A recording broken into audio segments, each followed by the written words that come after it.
नमस्कार. मी काल परवा एक व्हिडिओ शेअर केला होता. तो म्हणजे राघव चड्डा यांच्या कामाच्या कौतुकाबद्दल व्हिडिओ शेअर केला होता. अगदी तसाच तो तुम्हाला विषय थोडक्यात सांगतो.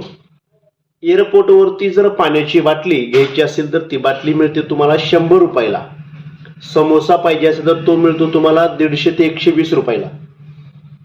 आणि या राघव चड्डाने संसदेमध्ये हा विषय मांडला आणि आज प्रत्येक एअरपोर्टवरती उडान कॅफे म्हणून आहे आणि त्या उडान कॅफेमध्ये तुम्हाला पाण्याची बाटली 20 रुपयाला आणि समोसा 20 रुपयाला आता सध्या मिळतो.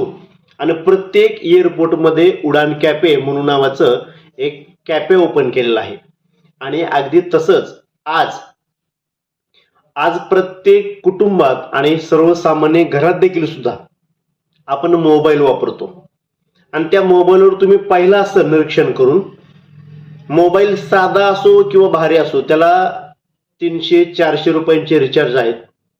मग राघव चड्डा सर खासदार असे म्हणतात, मोबाईल आपला, रिचार्ज आपला, आणि ते BSNL असेल, वोडाफोन असेल, पुन्हा एअरटेल असेल, यांचा या कंपनीचा काय संबंध आहे की आपली सेवा बंद करायचा. म्हणजे थोडक्यात जर तुम्ही रिचार्ज मारला तर तुमचा फोन चालू, आणि जर तुम्ही रिचार्ज नाही मारला तर तुमचा मोबाईल बंद होतो. म्हणजे तुम्हाला येणारे फोन बंद होतात.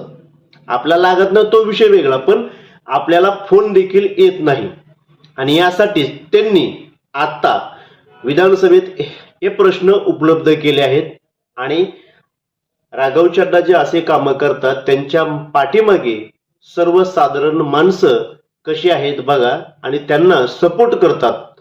आणि यांनी संसदेमध्ये विषय मांडला की तो डन होतो, म्हणजे थोडक्यात कायद्यावर अंमल होतो. आपल्याला या व्हिडिओच्या माध्यमातून काय वाटतं आपण नक्की कळवा. प्रतिनिधी राहुल गुरव, DR न्यूज.